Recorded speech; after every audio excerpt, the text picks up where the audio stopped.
Hello, hello. As everybody knows, life is all about putting things off for later, right? No? Maybe? Here we have, Sundry news for Friday, July 31st. Yes, I know what time it is. It's right there. Beginning with Daily Shapiro from Friday evening. That was this evening, because I haven't gone to sleep yet, so it's still Friday. That's the way it works. Sponsored by ExpressVPN.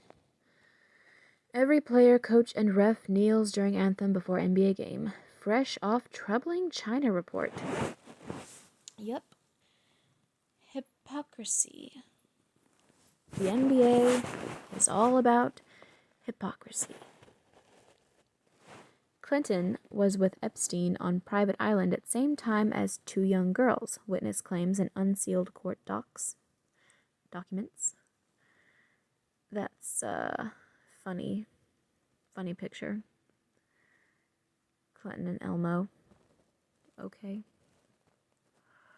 Not one player kneels at NHL games. Two teams show unity supporting equality during anthem in different way. What way? No kneeling is good. What way are we talking about?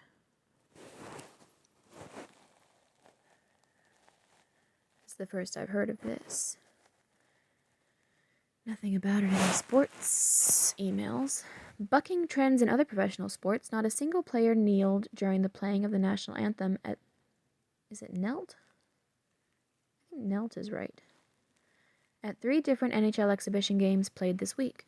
The Philadelphia Flyers and the Pittsburgh Penguins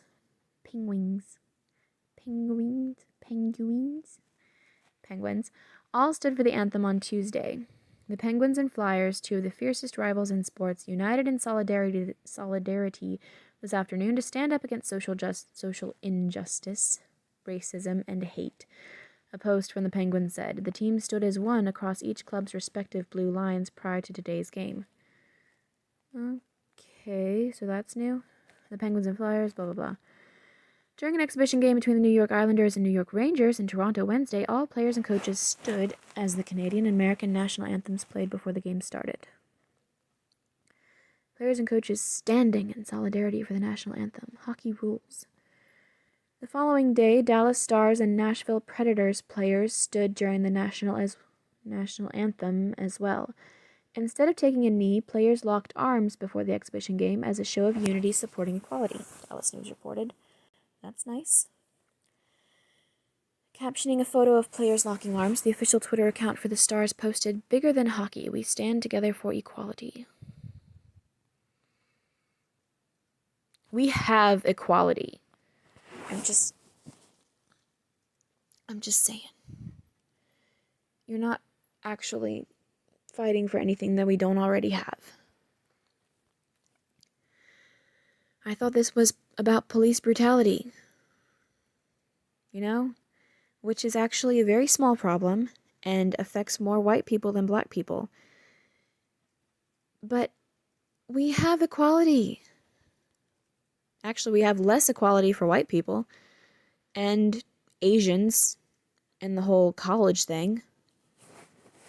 Black people have it fine. Legally, rules-wise, laws-wise. I'm not going to read this history of kneeling. "You've seen all the other teams do it," said Stars captain Jamie Benn, referring to players linking arms. "We had some chats with Nashville and talked with Captain Roman Josie. We thought it would be good to mix it up, link arms. We stand for equality, and I think it's important we keep talking about it and keep improving it." Hey, you know what? It's refreshing to have somebody talk about how they stand for something and actually be standing while doing it. So that's good. Good for them. According to Dallas News, Ben and Stars forward Ty Dellandrea also wore hoodies to their post-game interview that read, "We skate for equality," part of the league's initiative that allows teams to choose a cause that they skate for. Players can individually choose a cause for the league's I Skate For campaign. As part of the Ice Skate 4 campaign, reported Matthew DeFrank's players can choose from slogans that range from honoring frontline essential workers to promoting social justice. Ugh. Frontline essential workers. Because we're in a war against COVID-19. The COVID is just shooting at you. You're in so much danger all the time. In the wake of the death of George Floyd, a black man who blah, blah, blah. On Thursday night, every player, coach, and referee in attendance, basketball fuckers. All right. Going back. Portland rioters set pig head with police hat on fire while on top of American flag. That's just lovely. All these peaceful protesters really making a good statement. Democrat state senator in Tennessee allegedly stole $600,000 in federal money, feds say. Oh my. Are you going to nail her to the wall? Do that. And listen to the Ben Shapiro Show. And protect your online privacy with ExpressVPN. Moving on to the Daily Wire for the same day, Friday, July 31st. From Walsh. I looked up every case of an unarmed black man shot by cops in 2019. Here's the truth the left is hiding. I feel like I've read this headline before on here. I have already made the case that systemic racism in law enforcement is a myth. True. The claim that racist police are prowling the street, searching for black men to murder. Murder is absurd on its face, and even absurder when you look at the facts. It is by now well publicized, at least in some corners, that despite all of the panicking and rioting over race-based police brutality, only a very small number of unarmed black men are killed by police each year. But an even closer look at the data and a study of each unarmed killing reveals that the real number of unjustified police shootings of actual unarmed people, black, white, or any other race, is much smaller still. Obama takes Trump shots during hyper-political eulogy for John Lewis. Yeah, that's not surprising. Every single thing that Obama ever fucking does is hyper-political. He can't not be political. He's just incapable of being apolitical. It's his fucking bread and butter. And he's all about making that dough. Herman Cain, 74, dies from COVID-19 after a month in hospital. Sad world. 74, though. It's only dangerous to the old and infirm. Ohio health officials ban hydroxychloroquine for treating virus. GOP governor steps in to stop ban. People, they're so irresponsible. Literal doctors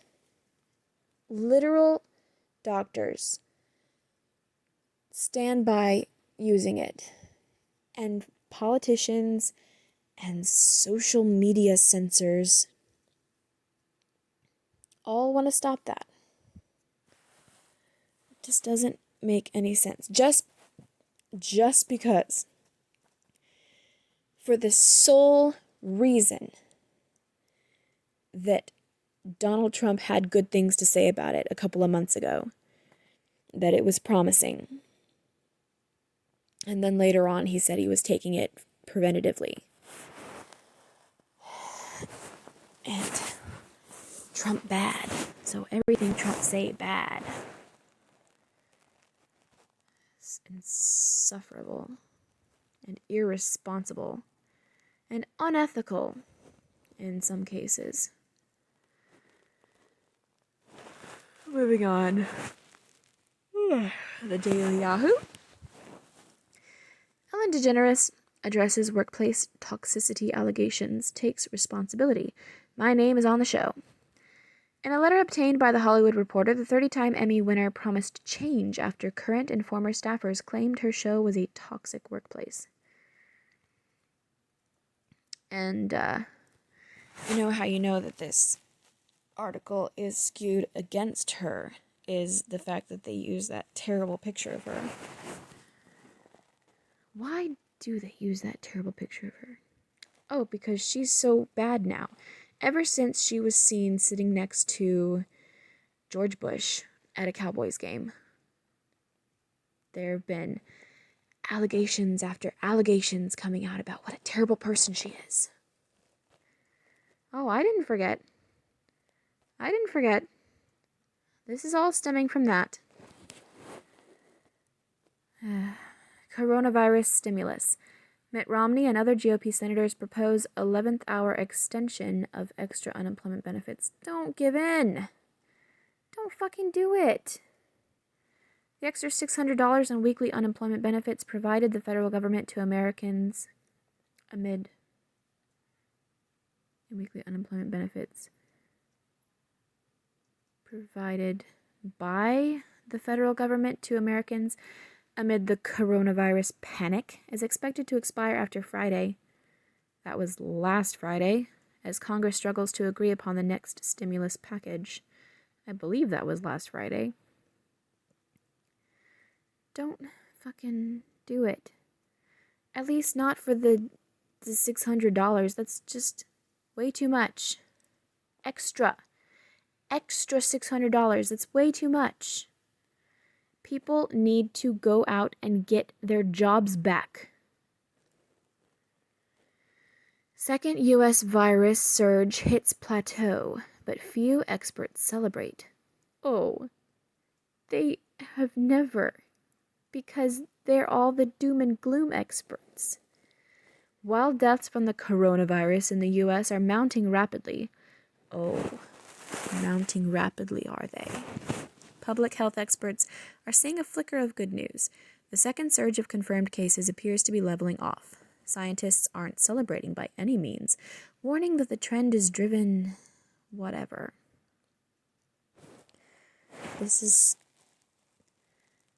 I'm just so tired. So fucking tired of all this fear-driven stupidity, fear-mongering. Critics point out exactly what Donald Trump is trying to hide with election delay stunt. Oh, really? Senators, cable news hosts, celebrities, and others named two things the president is likely trying to distract from. Or, perhaps, just like he says, he's hoping to avoid the inevitable debacle of mail-in voting. It's going to be a debacle for both sides. It's not something that we want. It's really not. BAE warns of lower earnings, but restarts dividend on defense rebound. Britain's BAE Systems warned its 2020 earnings would fall due to COVID-19 disruption, but said it would restart dividend payouts because it expected defense sector business to rebound in the second half of the year. The maker of Typhoon fighter jets, combat vehicles, warfare something or other, BAE, Britain, the British something. Ghislaine, or Ghislaine as I've heard it, I'm not really sure. Maxwell Jeffrey Epstein emails revealed in new court papers. In the papers, a key accuser also alleges the pair were equally involved in sex trafficking. Are you also going to mention how a witness supposedly put Bill Clinton on the island with Epstein at the same time as two underage girls? Featured. Stay up to date on coronavirus. Fuck you, Yahoo. Yahoo search. Stefania Spampanato. Catherine Zeta-Jones. Coronavirus. Dakota Fanning, Florence Pugh. 2020 Toyota Tacoma. Alicia Silverstone. Advantage Multi for Dogs. Sandra Bullock. Orthopedic Shoes Men. That's two suspicious things about the Yahoo trending now. Coronavirus is always at number 3. And Generally, it's all women, aside from the random things like orthopedic shoes for men or Advantage Multi for dogs. It's always a whole bunch of women that people apparently search on Yahoo. Where were we?